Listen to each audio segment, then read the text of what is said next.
London, April 2015. While the rest of the city prepares for a quiet Easter bank holiday weekend, a group of elderly men meets in secret to execute one of the most audacious, cinematic, and lucrative robberies in British legal history. Over the next 4 days, they will drill through solid concrete, bypass high-tech security systems, and walk away with millions in gold, cash, and loose diamonds. This is the inside story of the Hatton Garden Safe Deposit heist, a crime so spectacular it felt like a Hollywood movie, until a series of baffling mistakes brought the whole thing crashing down. To understand how this happened, we have to look at the crew. The ringleader was 76-year-old Brian Reader, a legendary figure in the British underworld. He was joined by John Kenny Collins, age 75, Terry Perkins, age 67, and Daniel Jones, age 58. Together with a mysterious insider known only as Basil, they possessed over 2 centuries of combined criminal experience. Their target was the Hatton Garden Safe Deposit Company, located in the heart of London's Diamond District.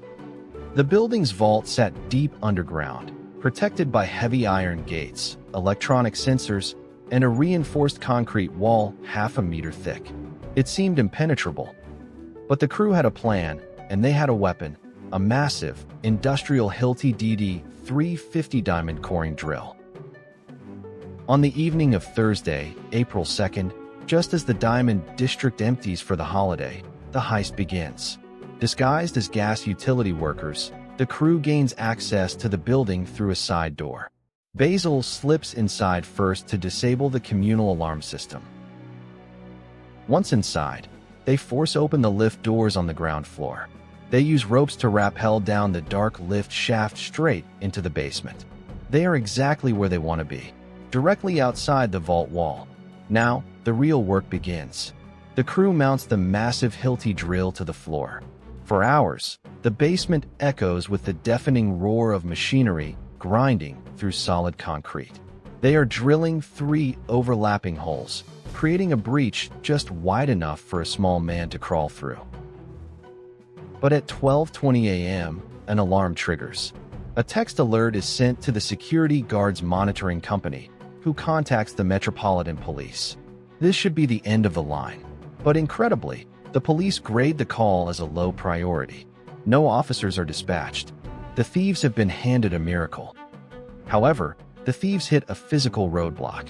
A massive, heavy iron cabinet inside the vault is bolted to the floor, blocking their newly drilled hole. Exhausted and frustrated, the aging crew decides to pack up and leave. Brian Reader, sensing danger, walks away from the plot entirely. The dream seems dead. But the remaining men cannot let it go. Millions of pounds are sitting just inches out of reach. On Saturday night, the remaining crew returns with new equipment, including a hydraulic ram. Using the hydraulic ram, they successfully topple the massive cabinet blocking the hole. Daniel Jones, the slimmest member of the group, crawls through the small, dusty gap into the dark vault.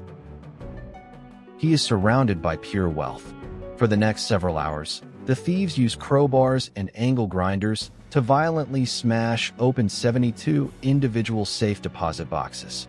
They stuff diamonds, gold bullion, luxury watches, and stacks of cash into plastic trash bins. At 6:44 a.m. on Easter Sunday, the men walk out of the building. They load their trash bins filled with treasure into the back of their van. They look like simple workers finishing a night shift. In reality, they have just pulled off a £14 million heist. The perfect crime. When the business owners return on Tuesday morning, they discover a scene of total devastation. The news shocks the world. Scotland Yard's elite flying squad takes the case. The public assumes this is the work of international super thieves. But the police quickly realize the suspects left behind a mountain of digital footprints. First, the thieves forgot to disable a street-level CCTV camera, which captured their white transit van and its exact license plate. Detectives traced the van directly to John Collins. Instead of lying low, the elderly thieves behave like amateurs. The police place them under tight 24-hour surveillance. They watch as the men meet up at local pubs to drink pints and brag openly about the crime. The flying squad hides audio bugs in the suspects' cars. They record the men arguing about how to split the loot, laughing about the police, and discussing where they hid the bags of diamonds. Terry Perkins is caught on tape boasting that his share will be his retirement fund. On May 19, 2015, barely 6 weeks after the heist, the police strike. In a massive coordinated raid, the ringleaders are arrested. Detectives recover millions of pounds worth of jewelry hidden in kitchen cupboards, under floorboards, and even buried beneath memorial plaques in a North London cemetery. In March 2016, the Badger crew pleaded guilty and received lengthy prison sentences. For men in their late 70s, it was effectively a life sentence. Terry Perkins passed away behind bars just a few years later. The mysterious Basil, later revealed to be Michael Seed, escaped justice until 2019, when he was finally caught with a stash of stolen gems in his apartment. The Hatton Garden heist goes down in history as the last hurrah of old-school British thievery. It was a masterclass in physical criminal skill, ruined entirely by a total failure to understand the modern world of surveillance. To this day, over £9 million of the stolen treasure remains completely missing, lost forever to the secret networks of London's underground.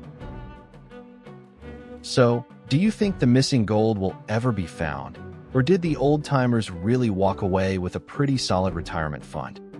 If you enjoyed this little dive into true crime history, don't forget to hit that like button and subscribe for more stories like this.